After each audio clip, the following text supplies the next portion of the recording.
The Transgression Academy for the Magical Arts. Dragon's Heart Tower, Level 23, Residence 30. Emma and Thasia's dorm.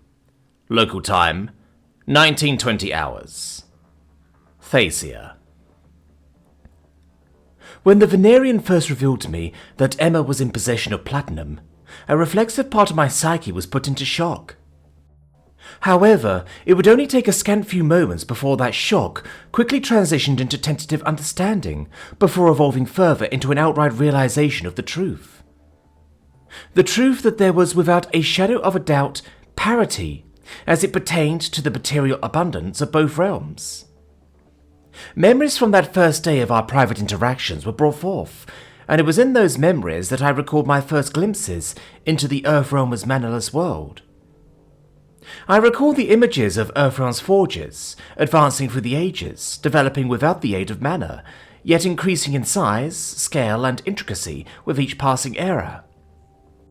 I recall the images of iron seas and lakes of steel, flowing from crucibles spanning the height and width of entire smithies. I recalled the scale of the foundries in which these crucibles were housed, buildings and structures of titanic proportions, of which only those like the Crownlands could rival. I recalled how scale and intricacy culminated in the armor that defied all reason, cladding a woman whose personality and spirit further defied that reason with each and every passing breath. And it was with these recollections that I realized that the forging and procurement of platinum wasn't ever a question of possibility for Earthrealm, nor was it indicative of their capabilities, but rather the question was just how much they could procure. So while Eleanor and Thalmin continued to be enraptured by the physical proof of Earthrealm's advanced metallurgical prowess, my suspicions continued to diverge into other aspects of Emma's claims. Eleanor was right in ascertaining that material abundance and the state of earthen post-shackling from the value of precious metals could only be derived by one of two means: pinnacle transmutation and brute force procurement. So given the self-admitted impossibility of the former by Emma, this left only the latter as the sole viable option. This, however, was where my point of contention began.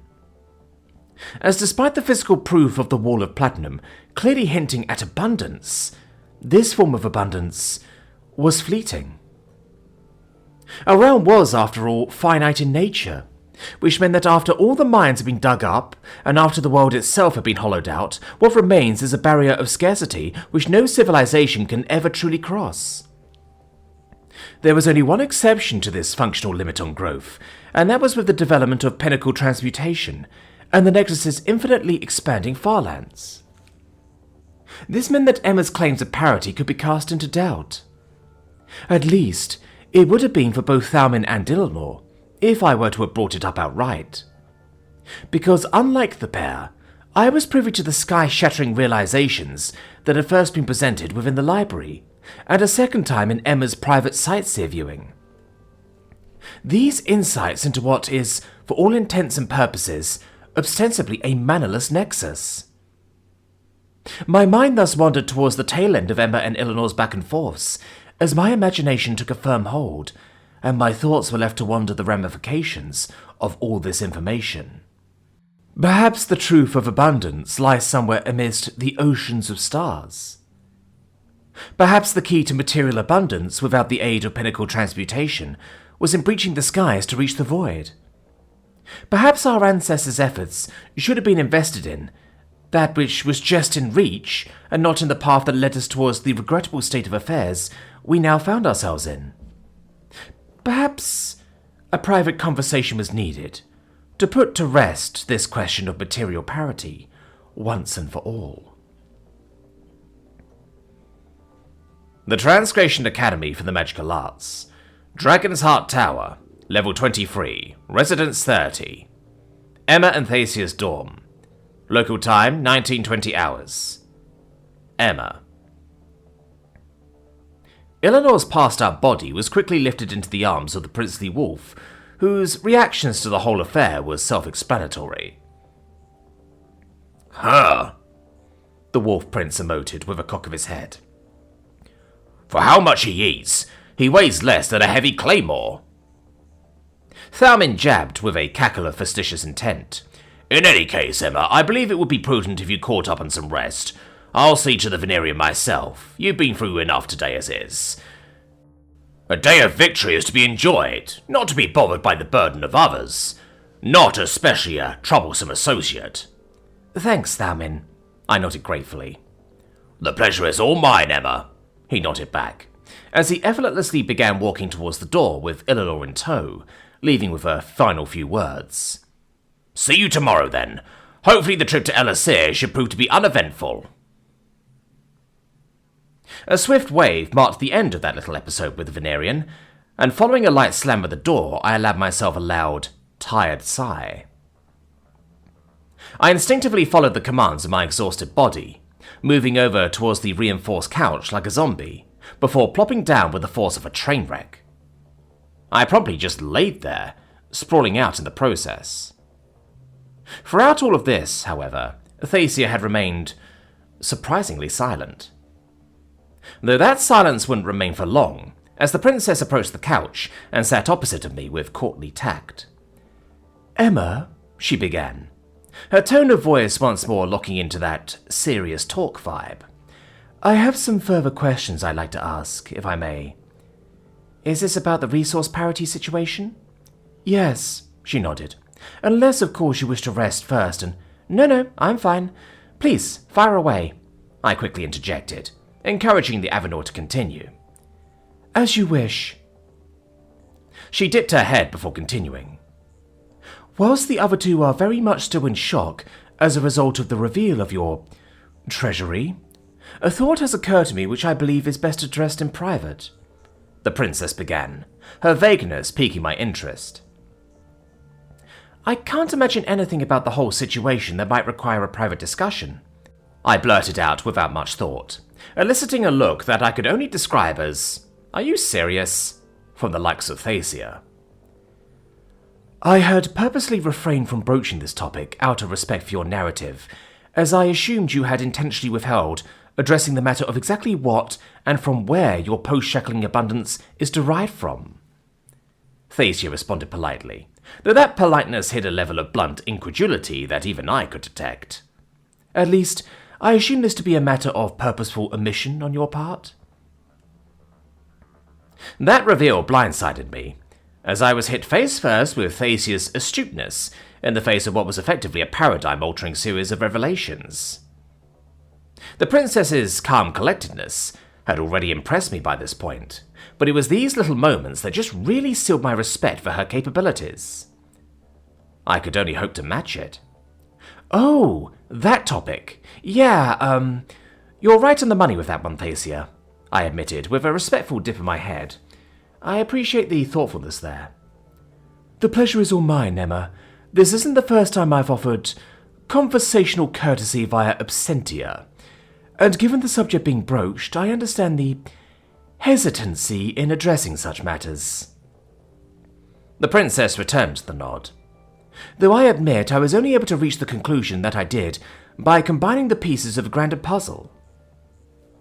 That vague statement elicited yet another cock of my head, which only prompted Thacia to continue further.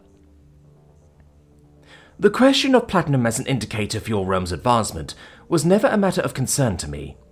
Our discussions on the topic of metallurgy, stemming from the very first glimpses you provided me of your realm, was proof enough of your people's competency within the realm of metallurgy. Moreover, it is the matter of brute force procurement that lies at the heart of my issues with your claims, Emma.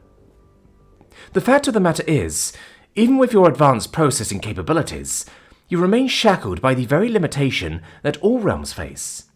A limitation that pinnacle transmutation addresses. The functional limit of a realm's material resources. The princess surmised, her eyes never once wavering, her piercing gaze locking onto my own with a mix of disbelief and burning curiosity. Yeah, that's actually a point that I was expecting one of you to bring up eventually, I admitted, reaching for the back of my head, but once again only bonking it in the process.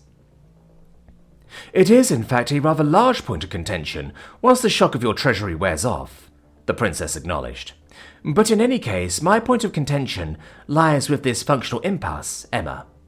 Logically speaking, post-shackling is a state which can only exist if and when the precious metal in question is truly abundant. By that definition, a single realm can never truly reach post-shackling, given the aforementioned constraints of a limited, finite pool of metals capable of being harvested from the earth. However... The princess paused, a glint in her eyes indicating that she was reaching the climax of this confrontation. I am assuming that this functional limitation does not apply to your realm. Thacia spoke with a sense of finality and conviction, one that reached its precipice with a parroting and paraphrasing of a line that I distinctly recall from a week ago. After all, it is by your admission that your kind has already crossed the distance of stars, as if they were the distance of oceans. My heart skipped a beat as I heard those words repackaged and repeated, outside of its original context. Moreover, I could palpably feel the undercurrents of Thacia's thirst for the truth, stemming from not only the Avanor's gaze, but in the inflections in each and every one of her words. Your logic is sound, Thacia, I began with a firm nod, quickly readjusting my sprawled-out form into something that was more presentable to the astute and observant royal. You're correct in assuming that achieving post-shackling of any rare metal would be difficult, so long as you're confined to a single realm. Transmutation is clearly a cheat code out of this trap, but otherwise, if you're mannerless or lack this whole pinnacle transmutation thing, you'll run into that wall eventually. There's really no getting around that, I admitted with a shrug. We knew, ever since the first machines of the industrial era were fired up, that we'd run out of resources eventually. We understood well that while sustainability was a possibility within a single world, that our desire for advancement through mutual and collective betterment would reach a functional impasse if we were to remain stuck in our cradle. I took a moment to pause, as I attempted to recall Thacia's own comments during our private sightseer adventure. Your people were right when you yearned for the void beyond the stars, Thacia. For despite its inhospitality, its cold and dead nature, its resistance to exploration without the input of great and considerable effort, and the difficulties in even breaching it in the first place, the rewards if you reach it are immense. Thacia's eyes at this point had remained open throughout all of this, her gaze unwavering as her feathers were stuck taut to her form, as if bracing for an impact. In exploring the void, in crossing the distance between stars, we encountered only barren and desolate lands.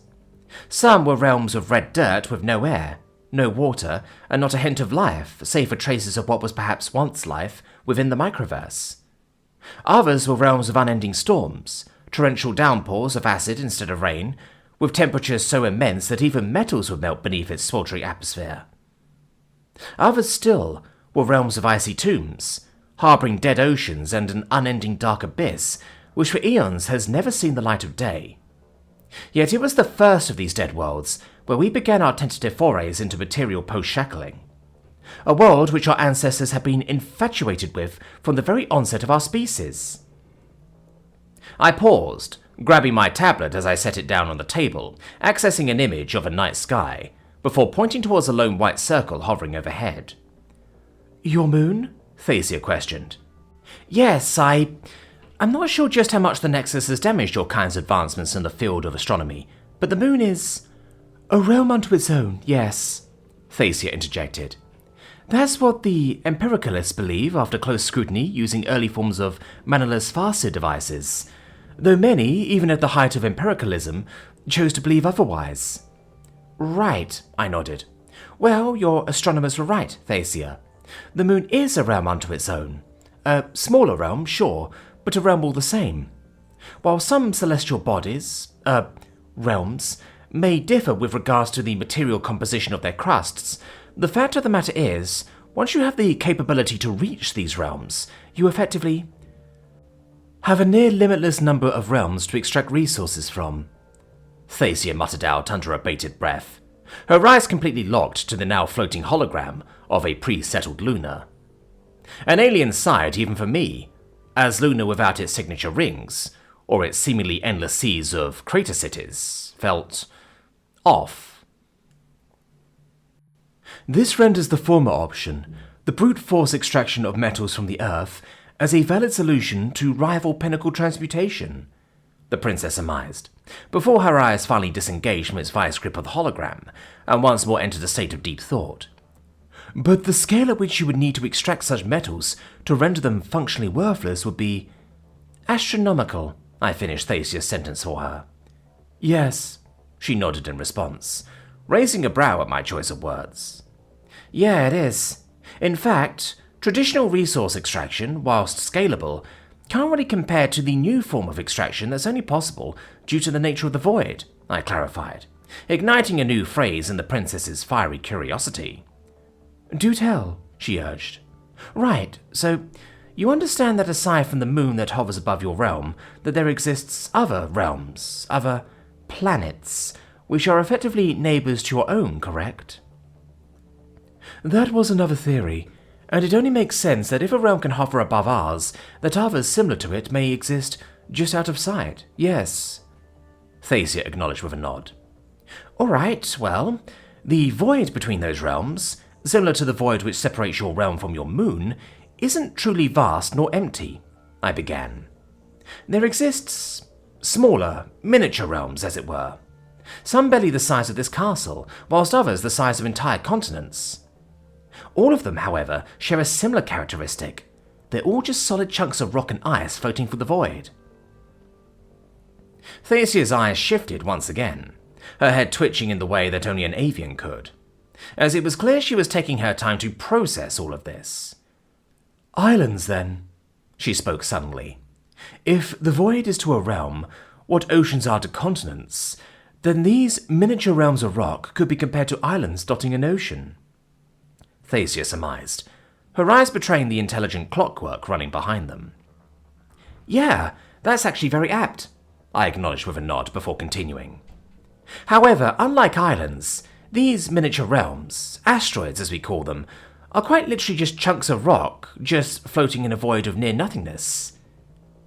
Some of these rocks are, of course, worthless, but many of them contain valuable metals, in such high concentrations that they rival traditional forms of metal extraction from realms. Thus, as our abilities to traverse the void grew, so too did our abilities to find, isolate and capture these asteroids grow with it. I paused, considering what I was about to say next with great caution. We've reached a point now where we can process any one of these asteroids with ease. We have ships, what we refer to as extra-atmospheric vessels, or EAVs, which are purpose-designed with the intent of consuming these asteroids either by piecemeal or whole. Thasia closed her eyes at the tail end of that explanation, moving her hands to rest her forehead as she let out a high-pitched breath, almost similar to a cross between a boiling kettle and a bird call. These asteroids range from the size of castles to entire continents, yes? Thasia inquired. Yeah, usually somewhere in between. It's a huge spectrum really, but... And you are claiming that not only do you have ships which traverse the void, but are instead also capable of consuming these miniature realms whole? Thasia uttered out, with a palpable tone of dread colouring her voice. Well, to be clear, that's only for smaller asteroids. Usually the procedure is to process it piecemeal, using multiple ships and an insane number of drones, before hauling those chunks back to, void-based refineries that then process the ores we collect into the metals which you see here. I gestured back towards the wealth cube. Thasia took another moment to catch her breath before revealing a pair of tired and drained eyes, which looked as if they were on the verge of disbelief. I'm sorry if this sounds a bit too far-fetched, but it is the truth, Thasia, I offered out in reassurance. I know, the princess admitted. That's what makes this all so jarring, she acknowledged. The validation of my empiricalist ancestors' theories, while satisfying, brings into focus an existential dread the likes of which I can only imagine to be reality-shattering for those otherwise used to the inter-realm paradigm set forth by the Nexus. Moreover, whilst your explanations do satisfy my primary concern with your claims, it opens up so many more questions which I find difficult to appropriately address. The princess paused, once more sinking her face into her hands. Your decision to abstain from divulging this vital piece of the story is most certainly a prudent one, Emma, she concluded with a sharp exhale. I appreciate that, Thacia, I responded politely, prompting the princess to nod once in response. However, when the time comes, when the shock of your treasury wanes, this matter must be broached and addressed in a manner that is coherent and digestible by the rest of our peers. And I'm assuming this might prove to be a bit easier said than done, as not everyone has the same degree of prerequisite knowledge you have, Thacia. Some might, the princess corrected. However, as it pertains to the likes of Thalman and Eleanor, I believe that a more illustrative approach should be pursued. Thacia quickly gestured towards the tarped-over ZNK-19 holoprojector. I believe that when the time comes to broach this, it might be best to start from the beginning. The beginning of however it was you managed to breach the barrier between the skies and the void in the first place. I nodded in agreement as I reached for the tablet once more. That was what I was planning, yeah, I acknowledged. Similar to how my first demonstration went, I was hoping to gradually ease everyone into the notion of voyage travel, by starting from our first tentative steps to where we are now today, I reasoned, before taking a moment to let out a huge breath. Regardless, I am glad that we had this conversation, Thacia. The pleasure is all mine, Emma. Thacia dipped her head once more, as she slowly but surely attempted to get back into the swing of things. With that being said, I do have one final question. Sure thing, I'm all ears. You have hinted before, as you have hinted now, that the realms you've encountered floating within the void are varying sorts of barren and desolate wastelands. Have you not once discovered a realm bearing life? No, I answered simply. Best we found was, microversal scale life. Other than that, all we've inherited from the stars are barren rocks. Though from those barren rocks we managed to carve and construct pockets of our home, instances of habitable oases built to not only allow permanent habitation, but as works of living and evolving marvels of our defiance against the inhospitable reality of the void. Thacia took a moment to ponder that, to really consider that before simply nodding. I recall seeing one already, that band of sky which you claim to have built and inhabited. That is one such example of it, albeit much closer to home than most. I see. Silence eventually descended on us, but it was clear that even in this seemingly peaceful state, the princess was now racked with busying internal thoughts. Her features, whilst back to its resting, congenial expression, betrayed a busy mind locked in what I could only imagine to be intense introspection. It must be quite a stroke of ironic frustration, then, that the first life-harbouring place you've discovered is one so hostile to your very being, the princess acknowledged. The thought does hit me sometimes, especially when I'm faced with next-in-grade shenanigans, but it's moments like these that truly make the mission worth it, I offered, with a smile beneath my helmet. To which the princess reciprocated. The Transgration Academy for the Magical Arts. Grand Concourse Terminal. Local time, 0610 hours. Emma. That was the longest bout of sleep I've had yet. A grand total of nearly 9 hours, on top of the 3-hour nap earlier in the day, was definitely enough to catch up on my sleep debt. However, no amount of sleep could prepare me for what awaited us at this section of the castle I hadn't yet seen. The main concourse terminal was, once again, another architectural masterpiece. With intricately carved stone and ornamented railings that was just short of cluttered, but sort of worked considering how large and expansive the whole place was. It reminded me of a local transport hub, especially with the 2 platforms that dominated the otherwise empty space. However, before we could proceed to the platform or even examine it close up, we were hit with a burst of mana radiation, coinciding with the appearance of a ticketing booth and a familiar apprentice, whose voice soon filled the otherwise serene and silent surroundings. "Why, hello there!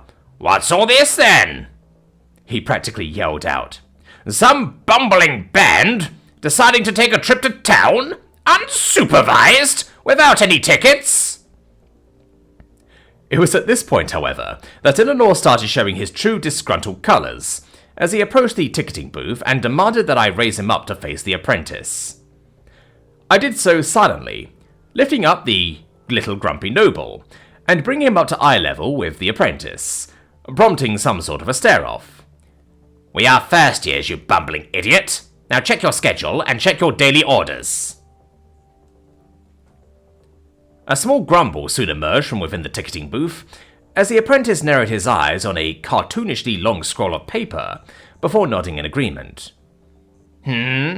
Well, how was I supposed to know? In all my time at the academy, first years have never arrived this early for the town trip. Even I never arrived this early for ticketing duties." "Well then, why are you here now?" "Because you tripped my alarm, you knobheads, ruining my beauty sleep, and for what? Just to tell me that you're being oh so responsible by going to the town early?" This back and forth continued for way too long, until finally he let us through with 4 stamped tickets and a series of frustrated breaths. "Well, off you go then, and don't let me catch you causing trouble."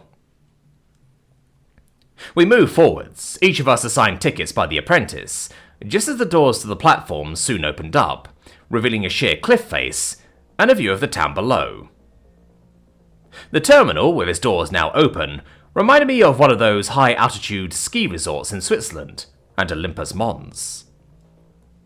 This proved doubly true as a glowing cable violently arrived from down below, connecting itself to 2 beams that jutted out of the recesses of the platform. From there, what I could only describe as egregiously decorated cable cars ascended upwards through a layer of fog before settling next to the platforms we currently stood at. "Huh," I acknowledged with a cock of my head. "Well, I guess there's honestly one effective means of transport," I shrugged. A part of me was waiting for Eleanor to lambast me with inane comments about how cable cars were simply beyond Earth's technical capacity. However, such a claim wasn't voiced, which meant that thankfully his understanding of Earthrealm was finally sinking in. Despite that though, the Venerian still managed to find a way to undermine my expectations, as he simply walked right past the cable cars and towards a set of unassuming doors 20 or so feet down the platform. "I told you to use the bathroom before we left for the trip, Eleanor," I sighed. "You embarrass yourself by making such sarcastic jibes, Earthrealmer," the Venerian hissed. "These aren't the doors to the powder room, as much as your backward sensibilities would lead you to believe, but rather these doors are the most convenient means of travelling to and from the town, barring point-to-point teleportation," he announced, before opening the door wide for the rest of us to see. Beyond the door was what I could only describe as an extension of the room we were currently in. The architecture, design language, and even the layout of everything was just a natural extension of the concourse. However, just 50 or so feet from the door was where the differences truly began. Because instead of more castle walls, doors, or even hallways, there was, in fact, a road. A paved road, with carriages and carts moving to and fro. Moreover, as I took a look around, it was clear that the door was positioned in such a way that there was no way there was a room behind it. If traditional physics was in play, then it should have just led to a cliff on the other side of that wall. "As I said, Elisir is only a step away, Earthrealmer," the Venerian chuckled.